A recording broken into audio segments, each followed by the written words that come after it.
C'est à Henri Meunier qu'on doit l'explosion extraordinaire du cerf de Virginie sur l'île d'Anticosti. En fait, dès 1896, M. Meunier a introduit 220 cerfs de Virginie sur l'île. Aujourd'hui, on estime la population à près de 150 000 chevreuils. M. Meunier a fait sa fortune en vendant du chocolat. Est-ce que les chevreuils de l'île d'Anticosti se rappellent du bon goût du chocolat de M. Meunier? C'est ce qu'on va savoir. Dou, dou, dou, dou, ouais. Et doux, et doux. Ouais. T'aimes ça, le chocolat? Chocolat de M. Meunier. QVO est fier de vous présenter ses partenaires de chasse. Remington, Can-Am BRP et Avery.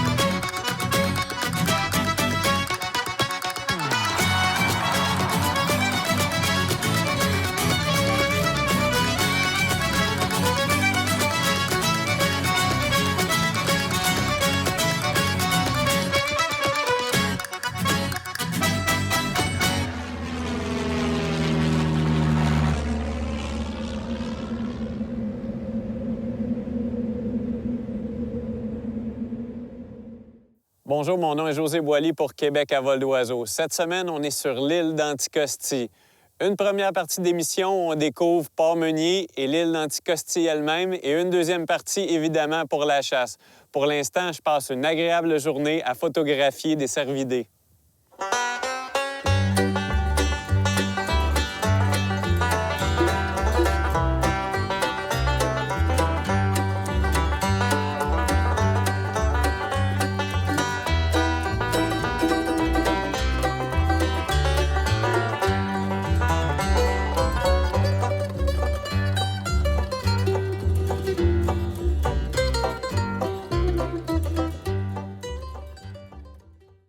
On vient d'arriver sur l'île d'Anticosti. Je dois vous faire une confidence. On est une journée en retard. Donc, nos copains sont arrivés hier. Eux, ils sont à la chasse présentement.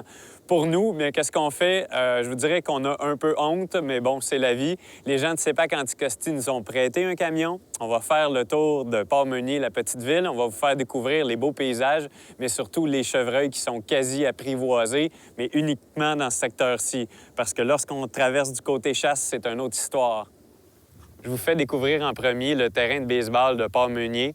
Présentement, c'est une pratique au champ qui se passe. On a des chevreuils là, qui, je vous dirais, qui sont pas très attentifs. On va les encourager. Hey, on se réveille, là. On check la balle. C'est important, là. Les yeux dessus, 2 retraits.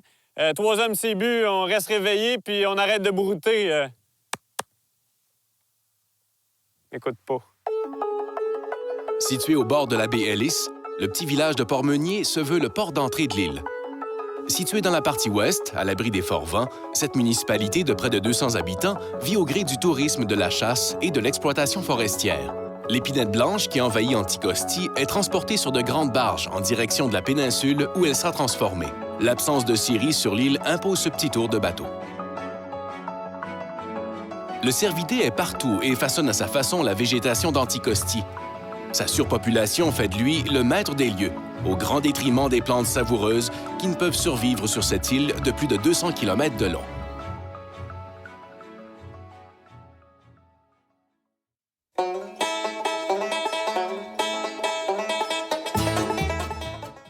La visite de Port-Meunier nous amène au champ de tir. C'est important, après un voyage en avion, de vérifier que nos carabines tirent très juste. Un moyen de s'assurer de cette justesse, c'est de choisir une valise de transport de qualité. Il faut en choisir une avec une bonne épaisseur de mousse pour l'absorption des chocs, puis en choisir une avec une bonne rigidité. Une bordure d'aluminium sur le pourtour va nous aider à garder une carabine en santé pour que la chasse soit une grande réussite.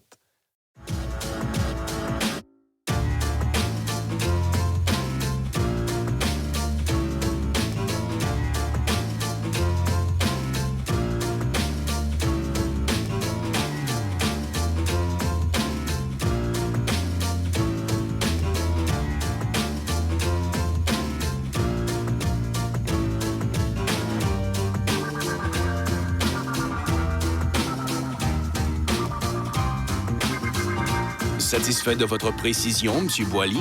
Votre boîtier rigide a bien protégé votre carabine durant le transport?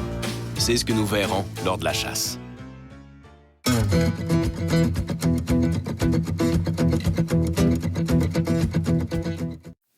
Le temps d'un ajustement de carabine, on se transporte sur les images de la chasse de Martin Labine et de son guide Gilles Dumaresque, recueillis aujourd'hui pendant que nous, on faisait le tour de Port-Meunier. Martin, qui n'a pas manqué son avion, lui, se mérite une première journée de chasse avec guide personnalisé dans le secteur Sainte-Marie, exploité par CEPAC Anticosti.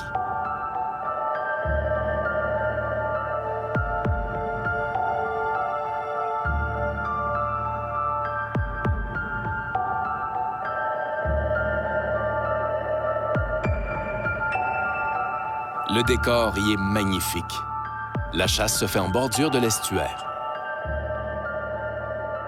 Plusieurs colonies de phoques ont choisi les hauts-fonds qui ceinturent Anticosti pour y élire domicile. Le cerf de Virginie, qui se nourrit de certains dépôts que laisse la marée, partage volontiers la plage avec ses créatures aquatiques. Un petit plateau herbeux qui surplombe la mer est visité par Martin. Un beau mâle semble avoir décelé la présence de nos chasseurs. Curieux, il arrête sa course pour observer l'envahisseur au dossard orange. Le tir de Martin passe au-dessus de l'animal, qui reste figé sur place. Se rendant bien compte que son arme est désajustée, le tireur décide de ne pas faire feu une deuxième fois pour ne pas risquer de blesser l'animal.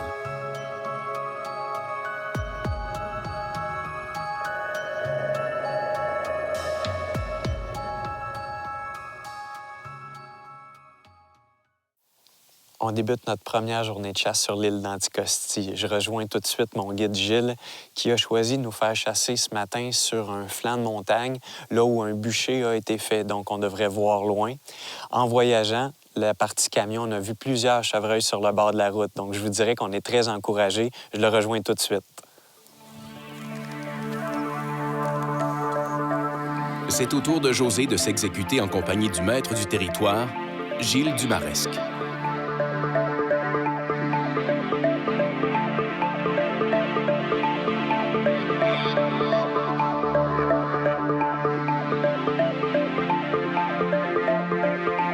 La zone choisie offre des corridors de vision très vastes en raison de la coupe d'arbres matures. L'utilisation de jumelles facilite le repérage du gibier. Au moins 4 femelles furent aperçues dans le bûcher, mais rien pour donner vie à la carabine de José.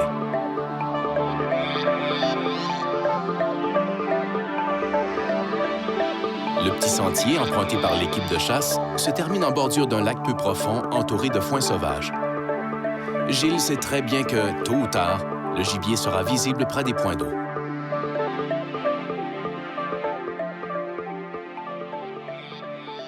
Gilles. Bon, ben, excellent. On se prend. Oui, merde. Fait qu'on vient d'avoir les dernières directives. Ce qu'on a fait ce matin, c'est simple. On a marché, on a couvert du territoire. On a vu quelques chevreuils, mais on a vu que marcher à 3 dans les sentiers, soit 2 chasseurs et un homme à la caméra, c'était compliqué. On s'est fait sentir, puis on s'est fait entendre par les chevreuils. Position pour l'après-midi, on a trouvé un beau bord de lac avec de la nourriture. Il y a de l'herbe verte sur le bord du lac. On s'est fait une petite cache improvisée. On va passer la soirée là. Vous allez voir tranquillement la lumière baisser, mais les chevreuils devraient arriver dans la pénombre. Donc, je m'installe, je chasse le chevreuil sur l'île d'Anticosti. La chronique culinaire, une présentation du livre « Chasser au Québec ». Cette semaine, le chef Jean-Daniel Lebert du Château La Montagne vous prépare de la saucisse de cerf.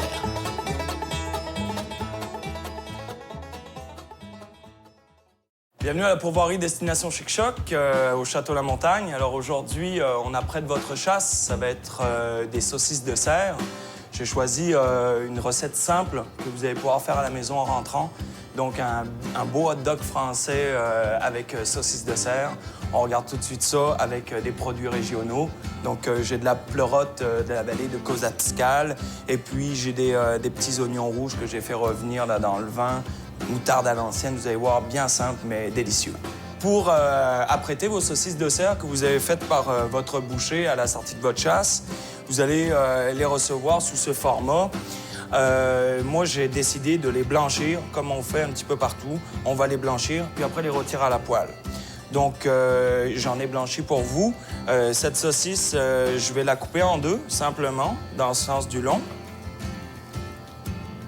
Donc, vous voyez, elle est quand même cuite dans de l'eau frémissante, sans trop la cuire non plus pour lui donner une finition de cuisson intéressante. Donc, une petite poêle avec du beurre, bien simple. On fait revenir ça.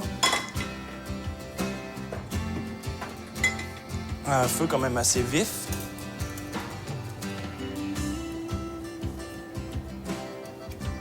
D'abord, puis de l'autre, tout simplement. Donc, une fois que vous avez fait revenir vos saucisses, vous réservez et on va faire revenir nos pleurotes avec de l'ail. Je l'ai faite pour vous. Simplement, on fait revenir les pleurotes avec un petit peu d'ail, un petit peu de beurre, du sel, du poivre, bien sûr.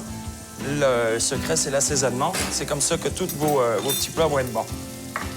Alors, on a nos pleurotes, on a notre oignon rouge. J'ai choisi une moutarde à l'ancienne qui va nous permettre de faire quelque chose de plus rustique. Donc, tout simplement, j'étale ma moutarde sur mes deux bords.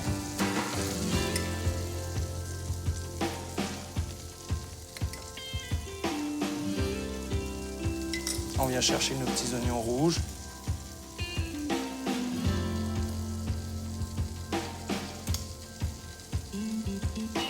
Cuit dans le vin avec un petit peu d'herbe, des baies de genièvre. On donne du goût à nos produits. On vient chercher notre saucisse.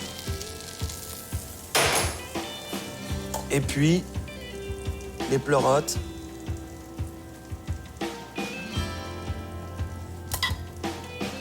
Qu'on ajoute délicatement. On referme. Et puis, on va dresser.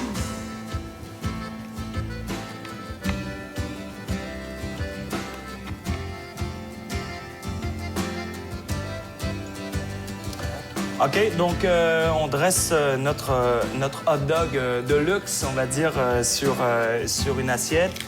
J'ai choisi d'aller venir chercher des petites herbes. On a du thym, on a du romarin de mon petit jardin. Ce qui fait que je vous souhaite une bonne dégustation et puis déguster vos produits à vous.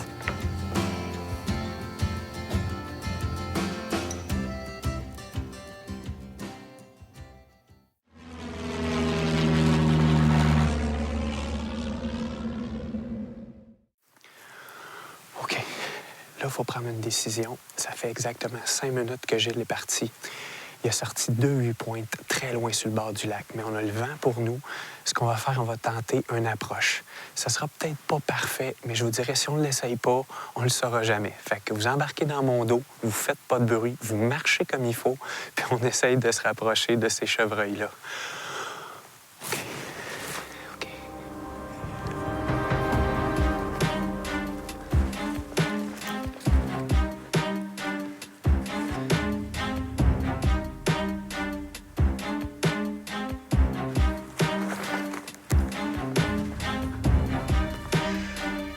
On est arrivé sur le bord de la berge. On a un écran sur notre gauche. Les 2 chevreuils sont à peu près à 200 verges en arrière. On va avancer en arrière de l'écran. Je ne sais pas ce que ça va donner. Si les chevreuils sont encore là, il y a un 6 ou un 8 sur les 2 chevreuils qui mangent tout près du lac.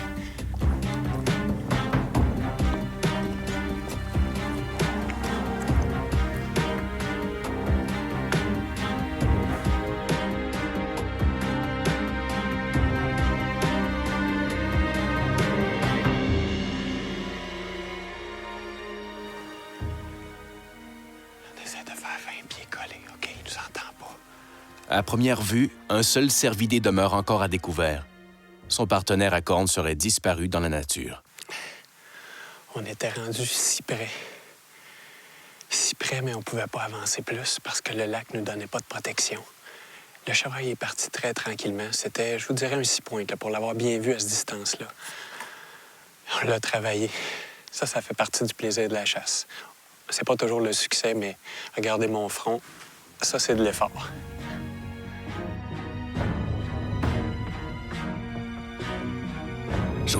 José, reviens de tes émotions.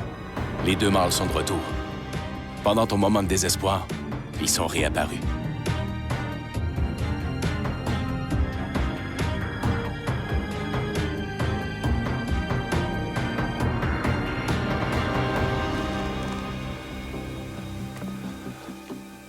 Je me branche.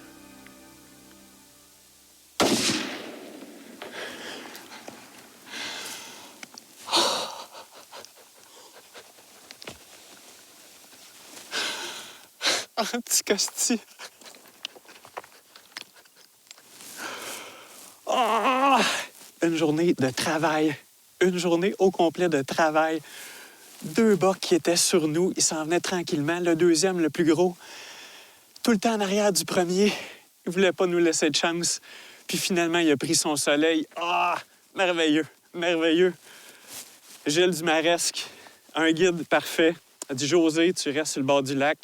Je sens qu'ici, il se passe quelque chose. » Ah! Ah, magnifique, magnifique. Ah, c'est de toute beauté.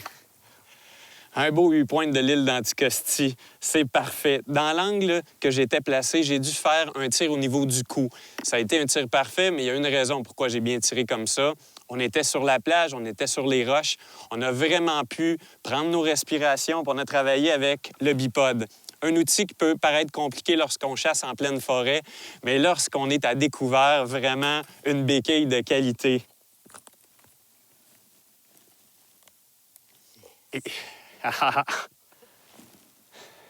Lève-là, mon guide. Lève-là, mon guide. J'ai tiré 2 coups de carabine après avoir abattu le chevreuil. Ça fait déjà 15 minutes, puis mon aide est arrivée. Gilles! Wow! 8 pointes! 8 pointes! Merci, Gilles. Écoute, un gros merci.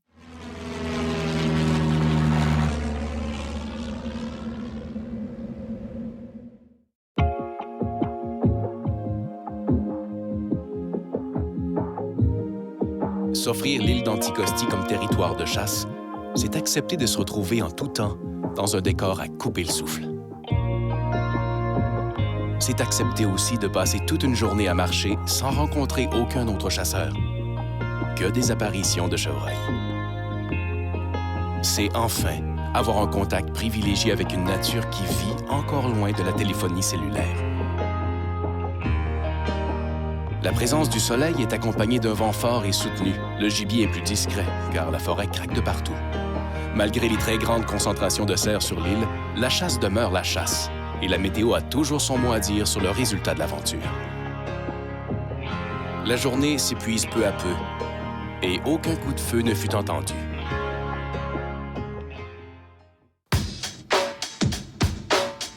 Un autre matin se lève sur Anticosti. José débute sa journée dans une petite cache placée près d'une autoroute à chevreuil.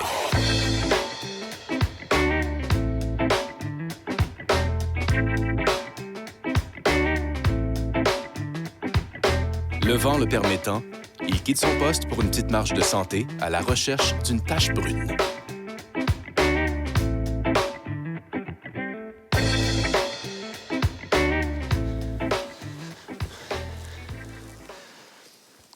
Avoir ce squelette de chevreuil, il faut comprendre que la vraie menace pour les cerfs de Virginie sur l'île d'Anticosti, c'est ni les chasseurs puis ni les renards. Ce qui arrive lorsqu'il y a énormément de chevreuils, puis on ajoute à ça un hiver très difficile, bien, vous voyez qu'est-ce qui arrive. Le manque de nourriture fait que vous pouvez avoir des cervidés qui vont mourir de froid. Tu ne seras pas mort pour rien.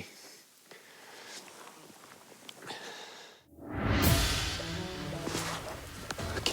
C'est une femelle, mais je l'essaye. Si je suis capable d'avancer encore, je l'essaye.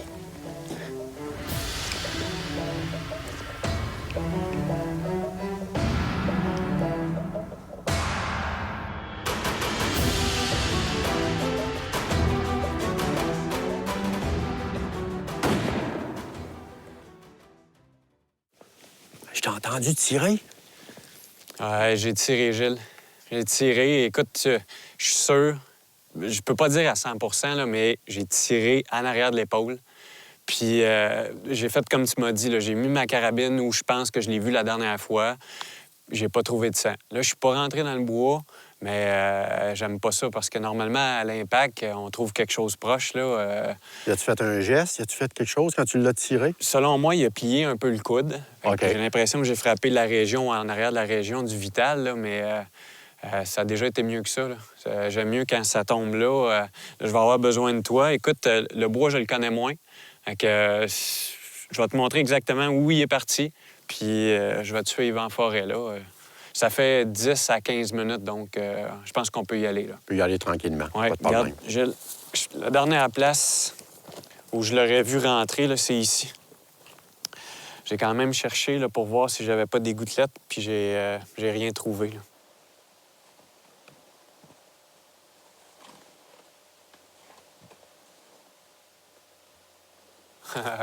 Gilles, regarde la tache brune, là. Regarde la tache de ta voiture. C'est une belle femelle, Wow. ça, par exemple. Ah oui. Regarde l'épaule, c'est exactement Ouais, ça. Excellent, ça. Oui, excellent. C'est beau, ça. Gilles, je veux que tu nous parles du lien étroit entre la chasse sur l'île d'Anticosti puis la survie de l'environnement. Je pense qu'on ne fait qu'aider en chassant à Anticosti. C'est sûr que le nombre de bêtes qui se tuent annuellement là, sur l'île d'Anticosti n'a pas encore d'influence sur le fait qu'on veut aider la végétation à pousser un peu. Le chevreuil, il y en a 166 000 actuellement. Fait que tu peux imaginer que 166 000 bêtes qu'il y a à manger, puis qui mangent principalement du sapin durant l'hiver, ça devient problématique. Puis comment on en tue dans une saison à la CEPAC, Gilles? On en tue à peu près 8 à 9 000. Ce qui n'est pas beaucoup. C'est très peu, là. On sait qu'à peu près, on peut aller jusqu'à peu près 15 du cheptel, normalement, qu'on peut récolter. On est loin de ce 15 %-là actuellement. Donc, il en reste d'autres. C'est pas grave qu'on ait tué une femelle. Ah, pas du tout, du tout. C'est Ah, bien oui. qu'on en ait tué une. Excellent. Le rideau se ferme peu à peu sur notre chasse sur l'île. Un gros merci à Gilles Dumarest et à toute l'équipe de CEPAC Anticosti pour nous avoir permis de réaliser 4 journées de chasse de rêve. Un gros merci et un merci spécial à Henri Meunier pour le bel héritage faunique qu'il nous a laissé des cervidés partout sur l'île. Suivez-nous, Québec à vol d'oiseau. QVO vous a été présenté par Remington, Can-Am BRP et Avery.